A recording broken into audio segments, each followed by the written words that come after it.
이 사건은 2007년 5월 14일에 발생했던 상해치사 사건입니다. 2007년 5월 수원의 한 고등학교에서 15살 가출 청소년 소녀가 숨진 채 발견됐습니다. 당시 경찰은 20대 노숙자 2명을 피의자로 검거했고 두 사람은 범행을 자백했는데요. 사건 발생 8개월 후 검찰은 10대 가출 청소년 5명을 새로운 진범으로 체포한 뒤 범행 자백을 받아내 상해치사로 기소했습니다. 하지만 모든 피의자 진술이 경찰의 강압 수사에 의한 허위 자백으로 드러나며 2010년 대법원은 청소년 전원 무죄를 확정했고 이 사건은 끝내 진범을 잡지 못한 채 공소시효가 만료되며 영구 미제로 남게 됐습니다. 이 사건을 저는 국선 변호로 접하게 되거든요.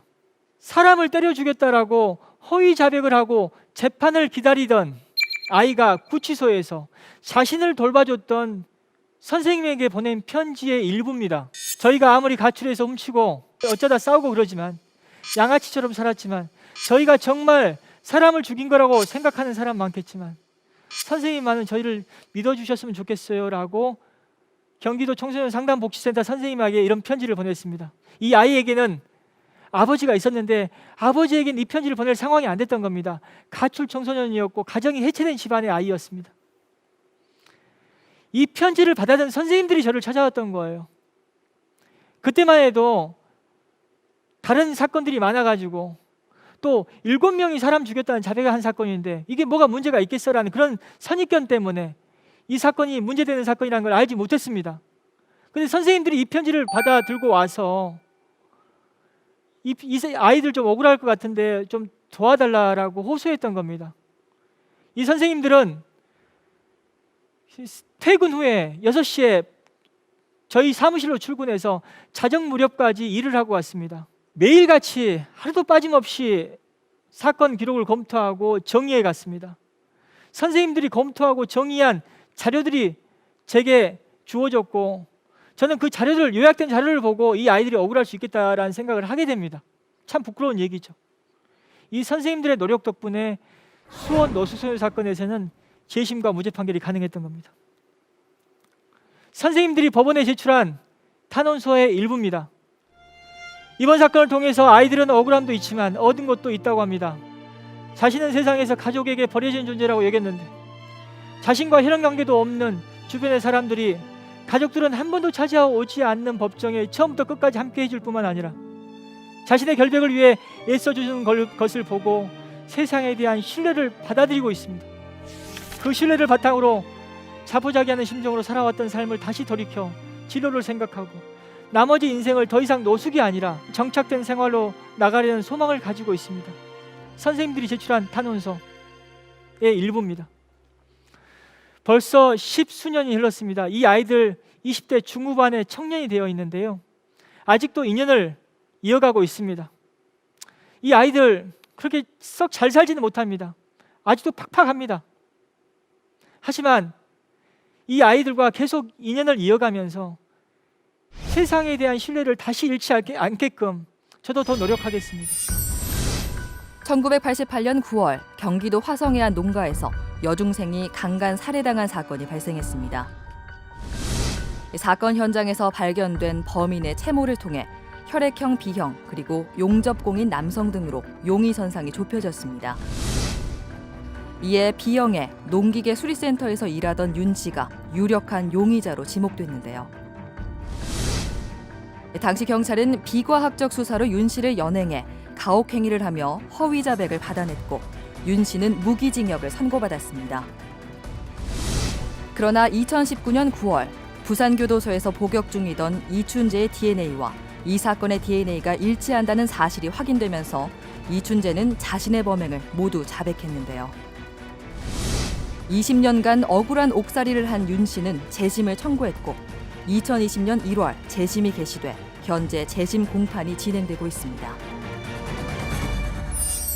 이춘재의 자백으로 무고함이 밝혀지고 있는 이춘재 연쇄살인사건 8차 사건의 피고인 재심이 진행 중에 있습니다. 윤성여 씨입니다. 최근 얼굴을 공개했습니다. 얼굴을 공개한 이유는 나도 떳떳하게 얼굴을 공개할 테니까 이 사건의 수사에 관여했던 공권력들도 있는 그대로 사실을 인정해달라는 그런 취지로 자신의 얼굴을 드러냈습니다.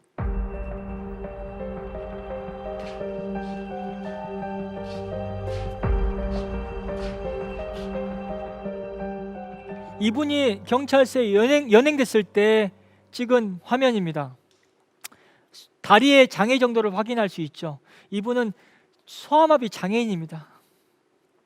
소아마비 장애인으로서 밖에서 생활하기도 힘들었을 텐데 감옥 생활을 20년 이상 했습니다. 남들에게는 정말 평범한 생활이라 하더라도 이분 입장에서는 굉장히 힘들었을 거예요. 한번 예를 들면 이런 일이 자주 있었다고 해요. 그 좁은 화장실에서 쪼그려 앉아서 변을 보고 있는데 밖에서 빨리 나오라고 다그치면 그 수습을 하다가 그냥 주저앉게 된다는 거죠, 바닥에. 이런 일을 너무나 자주 겪었고 그때마다 세상이 너무나 원망스러웠다는 거예요. 모든 게 싫었다고 했습니다. 억울하게 사람 죽였다는 누명을 쓴 것도 억울한데 무기수로서 감옥 생활을 해야 된다는 거, 그리고 이 소아마비 장애인으로서 비참하게 이렇게 살아야 된다는 게 너무나 서러웠다고 했거든요. 근데 이 서러움과 억울함만 있었다면은 감옥 생활 20년 못했을 겁니다. 이 억울한 사람을 곁에서 도왔던 교도관이 있었습니다. 박종득 교도관입니다. 이분은 억울하게 옥살이에 있던 그 윤석열 씨의 교도소 생활을 곁에서 도와줬습니다. 자주 만나서 대화도 하고 상담도 해주고 따뜻한 위로의 말도 건네줬었습니다. 2000년에 그 8.15 광복절 특사로 20년 감형이 됐는데 출소해서 생활할 곳이 없었습니다. 이분이 그 교도소에 오는 그 종교인들, 그 자원봉사로 오는 사람들을 만나러 다녔거든요. 윤석열 씨가 좀 출소하면 어디서 생활을 해야 되는데 거기 좀 생활할 곳 좀 알아봐 달라, 좀 소개해 달라고 하면서 여기저기 사람들을 많이 만나고 다녔습니다. 이분이 만나고 다닌 사람 중에 한 분, 나호견 수녀입니다. 이분이 윤석열 씨가 출소한 후 3년 동안 어디 갈 곳 없는 사람, 이분을 갖다 데리고 있었습니다. 숙식을 제공하고 직업을 알선하고 돈을 모아서 저축하게끔 해서 그 방을 얻어서 자립을 할 수 있게끔 해줬습니다. 이 나호견 수녀는 재심을 청구할 때 함께 동행하기도 했습니다. 윤석열 씨에게는 이 나호견 수녀, 박종득 교도관 같은 사람들이 곁에 있었기 때문에 그 억울한 시간을 견딜 수 있었다고 저는 생각합니다. 당사자가 억울한 시간을 견뎌내야지 재심이 가능하거든요. 법리적으로 제가 재심을 돕는다고 하더라도 당사자가 꿋꿋하게 이겨내지 못했다면은 그 시간을 견디지 못하고 자살이라도 했다면은 재심은 불가능한 일이거든요. 당사자 곁에서 지켜준 사람들 이 덕분에 우리는 정의를 볼 수 있게 된 겁니다. 이 사진은 최근에 재심 개시 결정이 내려진 낙동강변 살인사건입니다. 1990년 1월 부산 낙동강변에서 한 여성이 살해당한 사건이 발생했습니다. 사건의 범인은 현장에 함께했던 남성으로 추정되나 이 남성이 현장을 빠져나오면서 2인조 강도에게 습격받았다는 거짓 증언을 하며 이 사건은 미제 사건이 돼버렸는데요. 1991년 특진에 눈이 먼 경찰이 무고한 시민 2명을 물고문하여 허위 자백을 받아냈고 이들은 무기징역을 선고받았습니다. 모범수 감형이 이루어져 21년 넘게 옥살이를 한 뒤 2013년에 출소한 장 씨와 최 씨는 2016년 재심을 청구했고 2020년 1월부터 재심이 진행되고 있습니다. 문재인 대통령이 무기징역이 선고된 당시 재판의 변호인으로 알려져 화제가 된 사건이며 현재 진범으로 추정되는 남성은 1993년경 사망한 것으로 밝혀졌습니다. 그 여성을 살해한 사람은 제가 기록과 관련 자료를 꼼꼼히 살펴본 결과 그 여성과 현장에 함께 있던 남성 같아요. 근데 이 남자가 현장을 빠져나와서 내가 사람 죽였다라고 자백한 게 아니라 2명의 괴환이 습격을 했고 여성은 죽고 본인은 가까스로 살아나왔다라고 거짓말을 해버린 겁니다. 이 거짓말 때문에 이 사건의 범인을 잡지 못하고 약 2년 동안 미제 사건이 돼버린 겁니다. 1990년대 그 당시만 해도 강력사건, 이런 살인사건과 같은 강력사건, 이런 미제 사건의 범인을 검거한 경찰에게 특진을 시켜주는 제도가 있었습니다. 특진에 눈이 먼 경찰이 무고한 시민 2사람을 잡아다가 영화 1987에 나온 대로 사람을 거꾸로 매달아 놓고 수건을 뒤집어 씌우고 물을 부었습니다. 그 고문을 견디지 못하고 2분이 사람을 죽였다는 자백을 하게 된 겁니다. 고문 때문에 허위 자백을 한 거죠. 그 자백 때문에 무기징역을 받았습니다. 무기징역을 받고 복역하던 중에 모범수로 20년 감형이 이루어졌고 두 분이 21년 넘게 옥살이하고 2013년에 출소했습니다. 이 사건의 재심을 2017년 5월에 청구했습니다. 그리고 이 사건의 재심 개시 결정은 올해 1월에 내려졌습니다. 지금 재심 재판이 진행 중인데요. 올 연말이면 무죄 판결이 확정될 것 같습니다. 재심 사건을 할 때 가장 어려운 지점이 뭐냐면은 수사의 문제, 재판의 문제를 확인하려면 기록이 있어야 되는데 기록이 폐기된 경우가 너무나 많다는 겁니다. 무기징역이 확정된 사건 기록도 원칙적으로 20년 이상 보존하지 않습니다. 폐기해버리거든요. 이 사건 30년 전 사건입니다. 저희가 재심을 준비할 때 확인해 보니까 전산상으로는 기록이 폐기된 걸로 나와 있었어요. 기록이 없었습니다. 근데 어떻게 재심을 준비할 수 있었냐? 그건 억울하게 옥살이 하신 분, 두 분 중에 한 분의 어머니가 유품으로 기록을 남겨놨기 때문입니다. 이 어머니는 변호사 사무실에 기록을 두면은 언제 폐기될지 모른다. 그걸 복사해 와서 우리가 보관하자.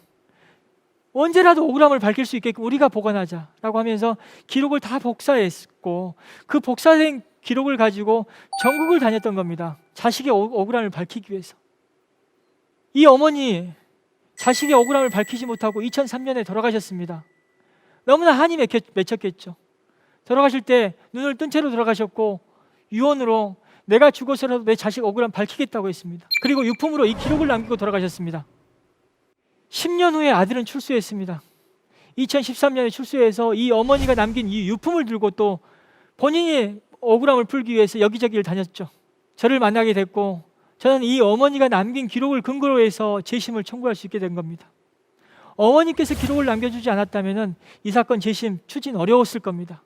억울하게 옥살이한 두 분의 모습입니다. 왼쪽이 최인철 선생님, 오른쪽이 장동익 선생님입니다. 두 분 다 참기 힘든 고문을 당했죠. 사람을 거꾸로 매달아 놓고 수건을 뒤집어 씌우고 물을 부었습니다. 이 고문을 견디다 못해서 허위 자백을 했죠. 그 허위 자백이 증거가 돼가지고 무기징역을 받았던 사건입니다. 공범으로 느닷없이 내몰렸죠.